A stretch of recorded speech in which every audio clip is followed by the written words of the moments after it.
और चलिए शुरुआत करते हैं धार से आ रही बड़ी खबर के साथ, जहां युवक को रस्सी से बांधकर बेरहमी से पीटा गया है। वीडियो सोशल मीडिया पर वायरल हो रहा है। राजौर थाना क्षेत्र के बरमंडल का यह पूरा मामला है, जहां घर में घुसने का आरोप लगाकर पिटाई का आरोप लगाया गया है। अब मांगीलाल मारू बताया जा रहा है पीटने वाले का नाम, और मारपीट करने वाले ने ही पुलिस से शिकायत की, ऐसा कहा जा रहा है। बाद में पीड़ित युवक ने भी मामला दर्ज कराया है और इलाके के लोगों ने जमकर नाराजगी भी इस बात को लेकर जताई है। तो एसडीओपी विश्वदीप परिहार ने मामले में कार्रवाई का आश्वासन भी दिया है।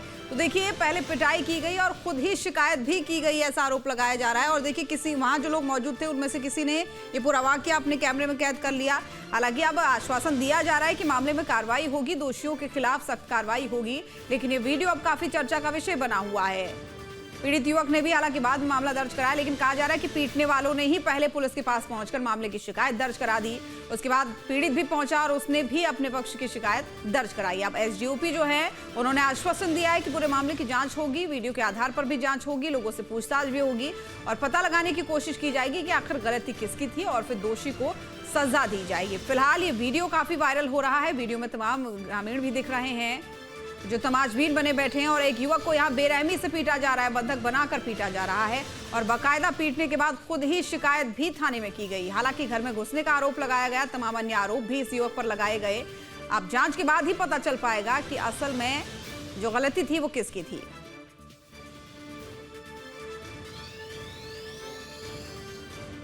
थाना राजौर अंतर्गत ग्राम बरमंडल से सूचना प्राप्त हुई थी कि एक व्यक्ति घर में गलत नियत से घुसा है। उसका दूसरा पक्ष आज जानकारी मिली कि उसमें फरियादी दीपक ने रिपोर्ट की कि उसे रस्सी से बांधकर कुछ लोगों ने उसके साथ रस्सी और डंडे से मारपीट की। इस बात की तस्दीक कर उसकी रिपोर्ट पर सभी आरोपीगण के विरुद्ध सुसंगत धाराओं में अपराध पंजीबद्ध किया गया है। आरोपीगण को अभिरक्षा में ले लिया गया है और उनकी गिरफ्तारी कर उनके विरुद्ध कुछ वैधानिक कार्रवाई की जा रही है। और आगे बढ़ते हुए अगली बड़ी खबर शहडोल से अब आपको बताते हैं, जहां ड्यूटी पर तैनात SISF जवान पर हमला हुआ है। खैरा की कोयला खदान में ड्यूटी पर तैनात था, अज्ञात बदमाशों ने चाकू से हमला कर दिया है। घटना के बाद से आरोपी मौके से भी फरार बताया जा रहा है। अब चोरी की नियत से हमला करने की आशंका जताई जा रही है। 6 से ज्यादा लोग संदिग्ध अवस्था में घूम रहे थे, ऐसा कहा जा रहा है। हालांकि अब पुलिस मामले की जांच कर रही है। और इसी खबर पर सहयोगी कृष्णा तिवारी हमारे साथ फोन लाइन पर जुड़ गए हैं। कृष्णा, क्या है पूरा मामला?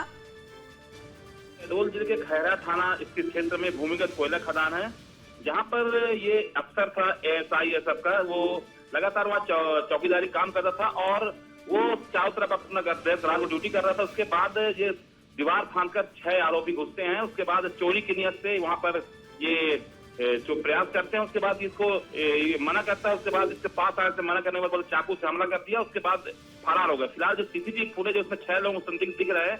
पुलिस उसके आधार पर इनकी तलाश कर रही है। फिलहाल अभी पुलिस ने मामला दर्ज कर लिया है और आरोपी की तलाश में जुटी है। जी देखिए, आरोपी की तलाश जरूर हो, लेकिन ये भी बताइएगा, जो CCTV फुटेज खोजने की कोशिश की जा रही है और जो कहा जा रहा है कि संदिग्ध लोग हैं, क्या वो रेकी करते हुए दिखाई दे रहे थे, इलाके में घूमते हुए दिखाई दे रहे थे, या फिर किस अवस्था में पाए गए? देखिए, सुहागपुर कोयला खदान है, बहुत सारे वहाँ कोयला खदान है। वहाँ पर कबाड़ के जो बहुत सारे सक्रिय हैं, उसके कुछ कर्मचारी या वहाँ पे जो चोरी करने के लिए से घुसे पड़ रहे हैं। उसके बाद पुलिस अभी हालांकि CCTV फुटेज में अंधेरे में समझ में नहीं आया, लेकिन पुलिस पूरे उनके हुलिये के आधार पर उनकी तलाश कर रही। फिलहाल मामला दर्ज करके इनको ढूंढने की तलाश पुलिस कर रही है। जी, जवान की हालत अभी फिलहाल कैसी है? ज्यादा चोटें आई उन्हें? जवान को अभी पैर पे चोट लगी है, उनकी हालत स्थिर है। फिलहाल उसका अस्पताल में इलाज चल रहा है। चलिए ठीक है, आप भी मामले पर नजर बनाए रखिएगा। बहुत धन्यवाद आपका तमाम जानकारी हमारे साथ साझा करने के लिए। तो देखिए, जवान पर भी हमला होता है और ये कोई पहला मामला नहीं। इस तरीके के अलग अलग जगहों से मामले सामने आते रहते हैं। कभी वन विभाग की टीम पर, तो कभी जो है जवानों पर इस तरीके से हमले किए जा रहे हैं। यानी ये साफ तौर पर कहा जा सकता है कि एक तरीके से अपराधी धीरे धीरे बेखौफ होते जा रहे हैं।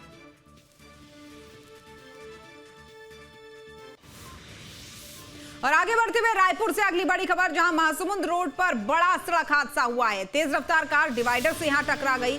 हादसे में 3 लोगों की मौके पर मौत हो गई। एक युवक की हालत नाजुक बताई जा रही है, इलाज उसका चल रहा है। आरंग नदी के पास में यह सड़क हादसा हुआ है, ऐसा कहा जा रहा है। तो देखिए, ये बड़ी खबर आपको बता रहे, कुछ तस्वीरें भी इसकी सामने आई हैं। महासमुंद रोड पर यह हादसा हुआ है। तेज रफ्तार कार यहाँ पर डिवाइडर से टकरा गई। तो देखिए, कई बार ट्रैफिक नियमों का पालन न करना लोगों के लिए जान का खतरा बन जाता है। और एक तेज रफ्तार की कहर की ये खबर, जहां एक युवक की हालत काफी नाजुक बताई जा रही है क्योंकि डिवाइडर से टकरा गई और आरंग नदी के पास में ये सड़क हादसा हुआ है। देखिए, एक युवक की हालत काफी नाजुक बताई जा रही है और उसका इलाज फिलहाल अस्पताल में चल रहा है। तो बार बार प्रशासन की तरफ से ये अपील की जाती है कि ट्रैफिक नियमों का पालन किया जाए। और इसी खबर पर सहयोगी अंकुश शर्मा हमारे साथ जुड़ चुके हैं फोन लाइन पर। अंकुश, कैसे हुआ ये हादसा? देखिए, छत्तीसगढ़ की राजधानी रायपुर के पास का ये पूरा घटनाक्रम है और इस पूरे घटनाक्रम में 3 युवकों की मौत हुई है। तीनों ही युवक जो है 20 से 22 साल की उम्र इनकी है। हर्ष देवांगन, राहुल देवांगन और थारू सतनामी की मौत हुई है। मिथिलेश धीवर जो चौथा युवक इस गाड़ी में सवार था, वो गंभीर रूप से घायल हुआ है। उसकी हालत भी नाजुक बनी हुई है। रायपुर महासमुंद रोड पर यह बड़ा सड़क हादसा हुआ है, जहां पर तेज रफ्तार एक टाटा विस्टा कार जो है डिवाइडर से टकराई है और हादसा इतना भीषण था कि 3 युवकों की मौके पर ही मौत हो गई। सभी जो मृतक हैं उनको मरचुरी भेजा गया है। हॉस्पिटल पोस्टमार्टम उनका कराया जा रहा है। पुलिस इस पूरे मामले में जुटी हुई है। आरंग थाना क्षेत्र का पूरा घटनाक्रम है और रफ्तार ही पहली वजह जो है इस पूरे घटनाक्रम की बताई जा रही है। देखिए, बिल्कुल, लेकिन कई बार देखिए ऐसा भी होता है अंकुश की बार बार प्रशासन कहता है और हम भी तमाम बार अपील करते हैं, लेकिन ट्रैफिक नियमों का पालन लोग करते हुए नहीं दिखते, जिसका अंजाम फिर यही होता है। देखिए, बिल्कुल, जिस जगह पर ये हादसा हुआ है वो हाईवे है। वहाँ पर ऐसा कोई ट्रैफिक जाम जैसी स्थिति नहीं थी, तो स्वाभाविक तौर पर वहाँ कहा जा सकता है कि बड़ी तेज रफ्तार ही इस पूरे घटनाक्रम की वजह रही है। हालांकि अब पुलिस इस पूरे मामले में जुटी हुई है कि आखिर ये हादसे का कारण क्या था, लेकिन शुरुआती तौर पर अगर देखें तो 3 युवकों की मौके पर मौत और जो चौथा युवक है जो गंभीर रूप से घायल है वो भी वर्तमान में बात करने की स्थिति में नहीं है। इसलिए जो दुर्घटना में जो घायल हुआ है युवक गंभीर हुआ है उससे तो अभी कुछ पता नहीं चल रहा है, लेकिन आसपास के CCTV फुटेज खंगाले जा रहे हैं और वहां से गुजरने वाले लोगों से भी पूछताछ की कोशिश है। लेकिन अब कोशिश ये भी है कि जिस जगह पर ये घटना हुई है वो दुर्घटनाजन्य क्षेत्र भी है, बिल्कुल, तो वहां पर भी बिल्कुल बहुत जरूरी होता है। इसीलिए हर एक एंगल को ध्यान में रखना और खासकर ट्रैफिक नियमों का पालन करना। बहुत धन्यवाद आपका तमाम जानकारी साझा करने के लिए। और आगे बढ़ते हुए अगली बड़ी खबर आपको भिंड से बताते हैं। भिंड में भी रफ्तार का कहर दिखा है। यहाँ पर कार और बस में जोरदार टक्कर हुई है। हादसे में 4 की मौत, 7 लोग घायल हुए हैं। घायलों का अस्पताल में इलाज चल रहा है। अब मृतकों की अभी तक कोई शिनाख्त नहीं हो पाई है, ये कहा जा रहा है। भिंड इटावा हाईवे 719 की ये घटना है और बता दें आपको कि ग्वालियर इटावा हाईवे पर ये पूरा हादसा हुआ, दर्दनाक सड़क हादसा हुआ। हादसे में यात्री बस और एक इको कार में आमने सामने जबरदस्त भिड़ंत हो गई और परखच्चे उड़ गए कार के। उसमें 4 लोग सवार थे, मौके पर ही मौत हो गई सभी की। बताया जा रहा है कि 7 लोग अन्य भी हैं जो घायल हैं। 4 लोगों की मौत हुई है, जिन्हें गोहद अस्पताल में गंभीर हालत में पहले भर्ती कराया गया, फिर ग्वालियर रेफर किया गया। हादसा जो है सुबह तकरीबन 2 बजे का बताया जा रहा है, नहीं देर रात 2 बजे का बताया जा रहा है। करीब ग्वालियर इटावा हाईवे पर यह हादसा हुआ। अब ढाबे के पास भी बताया जा रहा है कि ये पूरी लोकेशन थी जहां पर यह हादसा हुआ है। मौके पर पहुंची डायल 112 और एम्बुलेंस की मदद से 11 घायलों को गोहद अस्पताल में लाया गया, जहां उनका इलाज चल रहा है।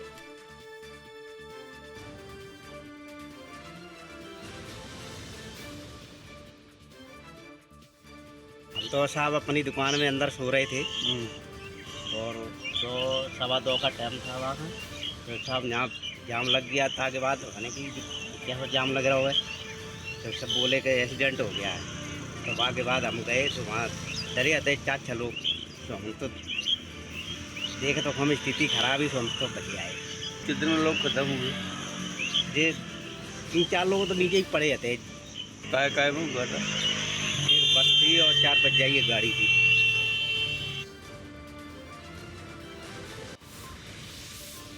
और उधर जबलपुर के सिहोरा से अब बड़ी खबर, जहां सिहोरा में स्थिति नियंत्रण में बताई जा रही है। सिहोरा में बाजार भी पूरी तरह से खुला हुआ है। अब सिहोरा में पुलिस बल तैनात हालांकि अभी भी किया गया है। आजाद चौक में पुलिस बल तैनात किया गया है, बैरिकेडिंग्स लगाई गई हैं, ड्रोन के जरिए निगरानी रखी जा रही है।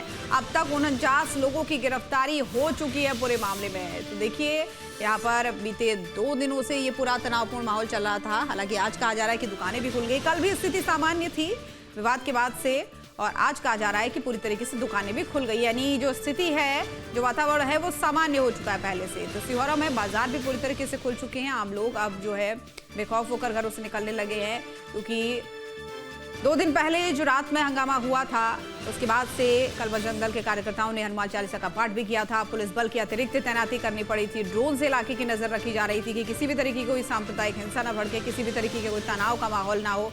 अब ऐसे में कहा यह जा रहा है कि स्थिति सामान्य बनी हुई है। दुकानों को जो बंद किया गया था उन्हें भी खोल दिया गया है, लेकिन अभी भी पुलिस बल की तैनाती रखी गई है।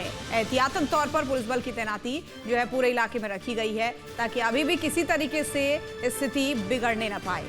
तो सिहोरा में पुलिस बल की तैनाती। अभी भी कहा जा रहा है कि 49 लोग ऐसे हैं जिन्हें हिरासत में लिया गया था, गिरफ्तारी उनकी हुई थी, पूछताछ उनसे हुई थी।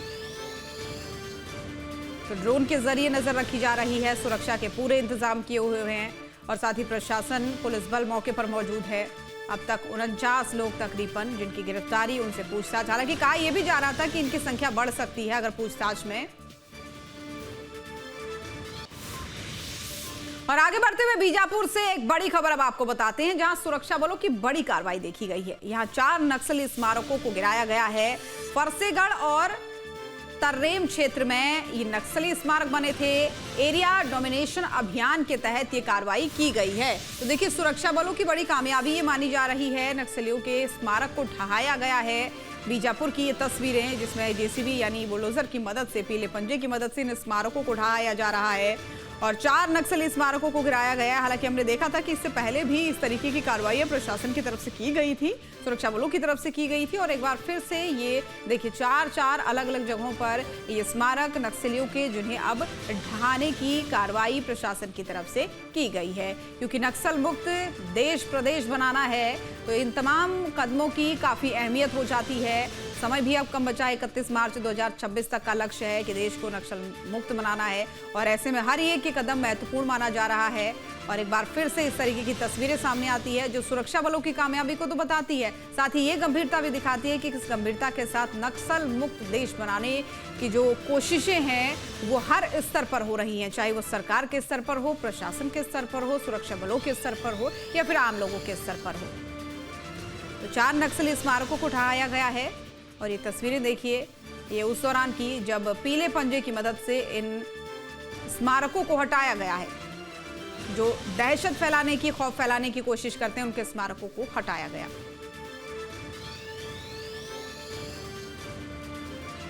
और इसी खबर पर हमारे सहयोगी, चलिए बढ़ते हैं आगे। सागर से बड़ी खबर आपको बताते हैं, जहां पर बाघ की मौत मामले पर डीएफओ को नोटिस दिया गया है। 3 दिन में जवाब देने के निर्देश दिए गए हैं। कान्हा टाइगर रिजर्व से बाघ आया था, बताया जा रहा है। वन विभाग ने बताया टेरिटोरियल फाइट, वहीं एक्टिविस्ट ने गंभीर सवाल इस पर उठाए हैं। तो देखिए, 3 दिन में जवाब देने के निर्देश यहां पर दिए गए हैं।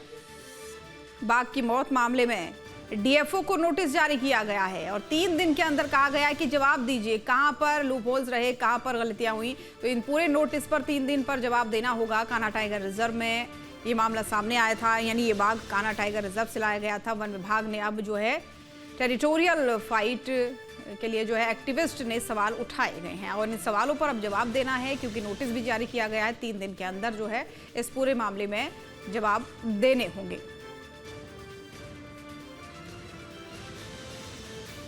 लाखों रुपए के महंगे सैटेलाइट रेडियो कॉलर पहनाया हुआ टाइगर कान्हा से लाया गया, जिसकी मॉनिटरिंग एसडीओ रेंजर और जो डीएफओ वो करते हैं, उनके लैपटॉप मोबाइल पर उसकी मूवमेंट रहती है। एक टाइगर 2 दिन तक एक जगह पे स्थिर रहता है। उसमें सैटेलाइट की सुविधा थी, नवीनतम टेक्नोलॉजी का है कि 8 घंटे में यदि उसकी मूवमेंट नहीं हो तो अलर्ट मैसेज आता है। इसके बावजूद वो 48 घंटे नहीं हिला, फॉरेस्ट टीम देखने नहीं गई।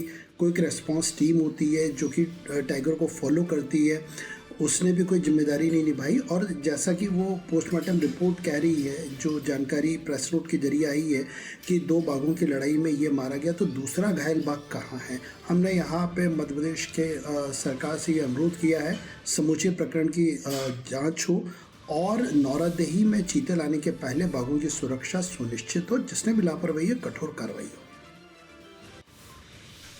और चलिए बढ़ते हैं आगे। नर्मदापुरम से अगली बड़ी खबर आपको बताते हैं, जहां सीमेंट से भरे ट्रक में भीषण आग लग गई। यहां देखते ही देखते धू-धू का ट्रक जल गया, टायर फटने से हड़कंप मच गया। पुलिस और फायर ब्रिगेड की टीम मौके पर पहुंची। ड्राइवर और कंडक्टर ने खुद की जान कड़ी मशक्कत के बाद बचाई। कड़ी मशक्कत के बाद आग पर भी हालांकि काबू पाया गया। आग लगने के कारणों का अभी खुलासा नहीं हुआ है। मामले की जांच में भी पुलिस जुटी हुई है। नर्मदापुरम जिले के सेमरी हरचंद में स्टेट हाईवे 22 पर उस वक्त अफरा तफरी मच गई जब कृषि उपज मंडी के सामने खड़े एक सीमेंट से भरे ट्रक में अचानक से आग लग गई। देखते ही देखते ट्रक धू-धू कर जलने लगा और एक टायर फटकर इलाके में दहशत फैल गई। और इसी खबर पर सहयोगी राहुल हमारे साथ फोन लाइन पर जुड़ गए हैं। राहुल, कैसे हुआ ये पूरी आगजनी, कैसे हुई, कैसे ट्रक का टायर फटा?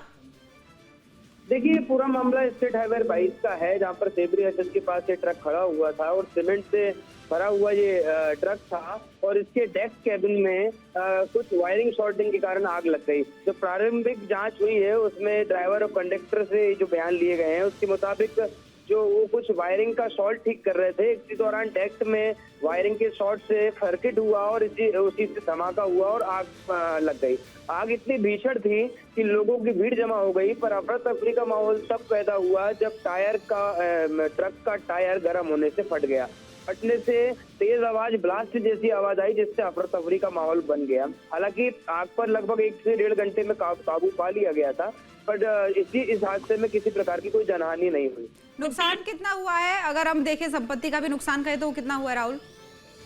देखिए, सामान्य तौर पर एक ट्रक में लगभग 400 से 500 बोरी सीमेंट लादी जाती है, पर ये ट्रक जिस प्रकार से आग लगी थी इसमें और पूरी तरह से वो धू-धू करके खाक हो गया था, उससे पूरी सीमेंट खराब हो गई है। वहीं ट्रक पूरी तरह से क्षतिग्रस्त हुआ है और पूरी तरह से खाक हो चुका है। तो निश्चित रूप से ट्रक और माल का नुकसान हुआ है, पर इसमें कोई जनहानि नहीं हुई। ये बिल्कुल यही गनीमत रही कि कोई जनहानि नहीं हुई है। बहुत धन्यवाद आपका तमाम जानकारी हमारे साथ साझा करने के लिए। चलिए बढ़ते हैं आगे, बात भोपाल की करते हैं। बड़ी खबर भोपाल से, जहां राजधानी में सफाई कर्मचारियों पर गुस्सा फूटा हुआ है। दैनिक वेतन भोगी कर्मचारी नाराज चल रहे हैं। वेतन भुगतान ना होने, एरियर्स का भुगतान ना होने से नाराज चल रहे हैं। आरोप कि सिर्फ 10 से 20 दिन का ही मिल रहा है वेतन और मांगे पूरी ना होने पर 27 फरवरी को प्रदर्शन करेंगे बड़ा, ये भी कहा गया है। शहर में चक्का जाम और काम बंद करने की चेतावनी दी गई है। अखिल भारतीय सफाई मजदूर कांग्रेस ने ये पत्र लिखा है और साथ ही कर्मचारियों ने नगर निगम कमिश्नर को ये पत्र लिखा है। मांगे पूरी नहीं होने पर हल्ला बोल करने की चेतावनी दी है। और इसी खबर पर सहयोगी अंकित श्रीवास्तव हमारे साथ जुड़ गए हैं। अंकित, क्या है मांगे इनकी इस पत्र में?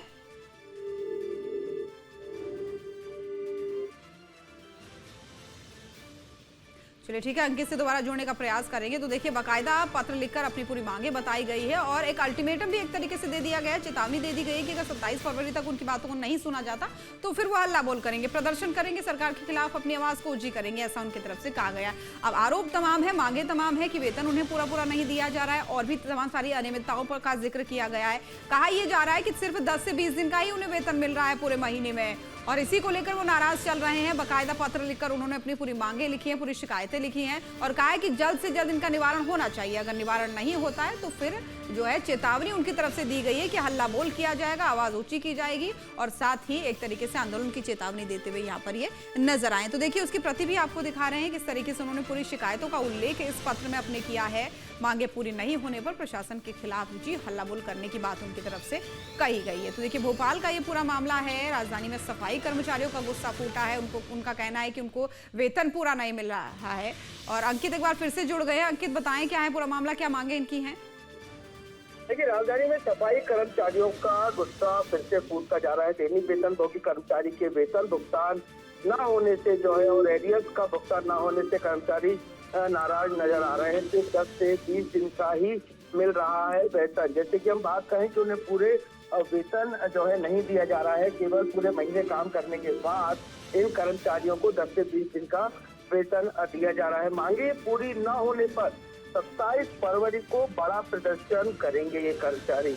हाँ, यदि हम बात करें तो फरवरी माह में जिस तरीके से जो वेतन है यदि वो पूरा आता है उनका तो ठीक है, यदि नहीं आता तो देखने को मिलेगा। पहले भी हमने राजधानी भोपाल में देखा था कि सफाई कर्मचारी जब हड़ताल पर गए थे और उन्होंने प्रदर्शन किया था तो जगह जगह जो है गंदगी हो गई थी, क्योंकि एक बहुत स्वच्छ भारत स्वच्छ मध्य प्रदेश बनाने में इन कर्मचारियों का बहुत बड़ा योगदान होता है। लगातार हम देखते हैं कि राजधानी भोपाल जो हमें साफ सुथरा नजर आता है, जो सफाई नजर आती है, वो इन कर्मचारियों की वजह से आती है। तो इनकी जो है मांगे हैं वो वेतन को लेकर है। अखिल भारतीय सफाई मजदूर जो है कांग्रेस ने भी जो है निगम कमिश्नर को पत्र लिखा है। मांगे पूरी नहीं करने पर प्रशासन के खिलाफ कार्रवाई करने के लिए अब सफाई कर्मचारी तैयार हैं। बिल्कुल, और अब देखना ही होगा अंकित कि क्या इस चेतावनी का असर दिखता है। बहुत धन्यवाद आपका। और आगे बढ़ते हुए नर्मदापुरम से अगली बड़ी खबर, जहां सोने की ईंट का झांसा देकर 15 लाख की ठगी की गई है और इसी आरोपी ने 2 दिन पहले भी ठगी की थी, ऐसा कहा जा रहा है। कॉलेज प्राचार्य से 1 करोड़ की ठगी की थी। आखिरकार आरोपी को पुलिस ने गिरफ्तार कर लिया है। अंकित शर्मा पर ठगी करने के आरोप लगे हैं। तो देखिए, सोने की चीजें देकर लाखों करोड़ों की ठगी की गई है और ना सिर्फ पहली ये ठगी बल्कि इससे पहले भी करोड़ों की ठगी की गई है। सोने की ईंट का झांसा देकर 15 लाख रुपए ठगे गए, 2 दिन पहले 1 करोड़ रुपए ठगे गए। यानी ठगी का सिलसिला कई लंबे समय से चल रहा था और अब जो है पुलिस के हाथे ये चढ़ गया है, ऐसा कहा जा रहा है। तो कॉलेज के प्राचार्य से 1 करोड़ की ठगी की और उसके बाद से फिर 15 लाख की सोने की ईंट देने के नाम पर ठगी की। अब ये पुलिस के हाथे चढ़ गया। पुलिस पूछताछ करेगी और तमाम पहलुओं पर जांच करेगी। आखिर कब से ये सिलसिला चल रहा था, क्या ये व्यक्ति अकेले ठगी कर रहा था या फिर इसके साथ कोई बड़ा गिरोह काम कर रहा था। ऐसे धोखाधड़ी हुई। अंकित शर्मा ने पहले मेरे से व्यवहार बना के मेरे से पैसे का लेन देन किया। जब मेरा पैसे का लेन देन 2-5 लाख रुपए के बीच में हो गया तो मैंने इससे पैसे मांगे तो इसने ये गोल्ड वाला मैटर बताया। बोले मेरे पास ये गोल्ड रखा है जिसको बेच के मैं आपकी राशि लौटा दूंगा। और बाद में इसने फिर हाथ खड़े कर दिए, मेरे को कोई भी पैसा नहीं दिया। ऐसे करके इसने इसके जीजा ने और इसकी घरवाली ने मिलकर मेरे को ठगा है सर। ये एक फरियादी हैं अमित तिवारी, अग्निहोत्री कॉलोनी में रहते हैं। इन्होंने शिकायत करी है कि अंकित शर्मा और उनके साथ के 2 लोगों ने इनके साथ धोखाधड़ी करी है और एक सोने की ईंट दिखाकर पैसे दिए। कुछ पैसों का लेन देन बताया जा रहा है। जी, अभी पैसों का लेन देन बताया गया। आवेदन आया जो अभी आवेदन जांच में है। चलिए अगली बड़ी खबर अब आपको सागर से बताते हैं। सागर में बोर्ड परीक्षा में बड़ी लापरवाही देखी गई है। 5वीं से 8वीं के छात्र अंधेरे में पेपर देने को मजबूर हैं।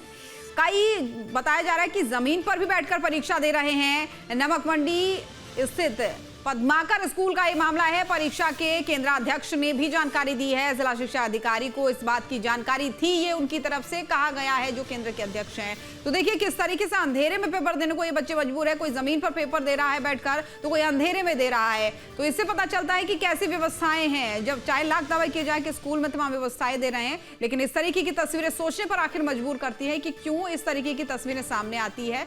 बाकायदा जब एक बड़ा बजट शिक्षा के लिए रखा जाता है तो ऐसे में कहा जा रहा है कि 5वीं तक से 8वीं तक के बच्चे अंधेरे में पेपर देने को मजबूर हैं। परीक्षा के जो केंद्राध्यक्ष हैं उनसे भी सवाल जब किया गया तो उन्होंने कहा कि जिला शिक्षा अधिकारी को भी इस बात की जानकारी थी। तो देखिए आप सवाल जो है हर स्तर पर उठ रहे हैं, चाहे स्कूल के स्तर पर हो, चाहे शिक्षा के स्तर पर हो, चाहे जिला स्तर पर हो, क्योंकि इस तरीके से अंधेरे में पेपर देने को जो बच्चे मजबूर हैं, जिन्हें ये कहा जाता है कि वो हमारे उनका भविष्य आगे देश का भविष्य है, लेकिन अगर वो खुद ही अंधकार में पेपर दे रहे हैं तो कितना उज्जवल ये भविष्य होगा, इस बात का अंदाजा लगाया जा सकता है। तो अब तमाम आरोप लग रहे हैं, कहीं जमीन पर बैठकर बच्चे परीक्षा दे रहे हैं तो कहीं अंधेरे में अपना पेपर देने को बच्चे मजबूर दिख रहे हैं। यहाँ तो कमरों में लाइट थी ना चटाइयाँ बिछी थी, वो भी हमने बिछवाई। ना तो यहाँ फर्नीचर की व्यवस्था है और ना तो स्कूल विभाग ने ये लिख के दिया है कि बच्चों को क्लिप बोर्ड लाना है। अब बच्चे ज़मीन पे रख के पेपर कैसे करेंगे? लाइट की व्यवस्था है नहीं है और मौसम की हालत आप देख लें। जब हम लोग अपने बच्चों को यहाँ एग्ज़ाम दिलाने के लिए छोड़ने के लिए आए तो यहाँ पर बहुत सारी अव्यवस्थाएँ दिखी और जब अंदर जाके देखा हम लोगों ने क्लासरूम में तो पट्टियाँ भी नहीं बिछी थी और बच्चों के लिए बैठने से व्यवस्थित जगह नहीं थी और बाहर गंदगी डली है, ना कोई साफ़ सफाई है बच्चों के लिए, ना कोई मतलब टॉयलेट की व्यवस्था है। अंदर एक LED बल्ब लगा है जो उचित पर्याप्त रोशनी नहीं आ रही है। और हम बच्चे को हमारी बच्ची पढ़ती है 5वीं कक्षा में, आज उसका सेंटर आया है पद्माकर स्कूल में, क्योंकि यहाँ पर व्यवस्था बिल्कुल भी ठीक नहीं है। ना हमको स्कूल की तरफ से बताया गया कि क्लिप बोर्ड वगैरह लाना है कि नहीं लाना है। तो बच्ची को जब अंदर हम बिठाने गए तो वहाँ पर सटे हुए बच्चे बैठे हैं, गैप भी नहीं दिया गया। लाइट का जो इशू आया था वो एक वायर टूट जाने के कारण हुआ था। तुरंत ही इलेक्ट्रिशियन को बुला के उसको ठीक करा दिया गया है और जहाँ कुछ बल्ब कम थे वो भी बढ़ा दिए गए हैं। सर कुछ बच्चे परीक्षाएं नीचे बैठकर दे रहे हैं, वहाँ पर हम दिखवाते हैं, जैसे फर्नीचर वहाँ पर है कुछ कम पड़ गया होगा तो उसमें दिखवाते हैं। केंद्र अध्यक्ष को नोटिस जारी किया जा रहा है और जितनी भी अवस्था है उनको ठीक किया जाएगा। चलिए बढ़ते हैं आगे। मुख्यमंत्री विष्णुदेव साय का जन्मदिन आज है। रायपुर में बाजे गाजे के साथ उनका स्वागत किया गया है। कार्यकर्ताओं ने हेलीपैड में मुख्यमंत्री साय को लड्डू से तोला है। मुख्यमंत्री विष्णुदेव साय का आज 62वां जन्मदिन है। ऐसे में धूमधाम से तमाम जो उनके समर्थक हैं, कार्यकर्ता हैं, परिवारजन हैं, उनके इस जन्म दिवस को मना रहे हैं। और देखिए हेलीपैड पर किस तरीके से पुष्पगुच्छ देकर उनका स्वागत किया गया, उन्हें शुभकामनाएं दी गई उनके 62वें जन्मदिन की। तो कार्यकर्ताओं ने हेलीपैड पर ही मुख्यमंत्री को लड्डुओं से तोल दिया और ये देखिए भारी संख्या में लड्डू लाए गए, मुख्यमंत्री को तोला गया। यानी शुभकामनाएं देने का अपना एक नया तरीका अपनाते हुए यहाँ पर उनके समर्थक, उनके कार्यकर्ता नजर आए भारतीय जनता पार्टी के। रायपुर में बाजे गाजे के साथ उनका स्वागत किया गया। 62वां अपना जन्मदिन मना रहे हैं आज छत्तीसगढ़ के मुख्यमंत्री विष्णुदेव साय। ऐसे में उनके जन्म दिवस पर खुशियों की जो लहर है उनके कार्यकर्ताओं में, वो आप देखिए।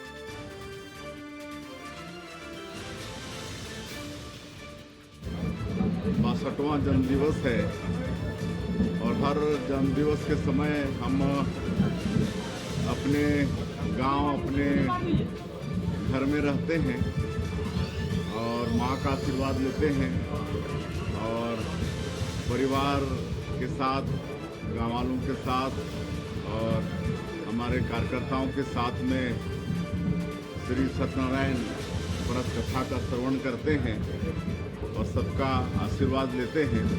तो आज भी हम गांव माँ का आशीर्वाद लेने जा रहे हैं, शाम को वापस आ जाएंगे। तो 12 की 12 ब्रेकिंग में फिलहाल के लिए मेरे साथ बस इतना ही। आप देखते रहिए न्यूज़ स्टेट।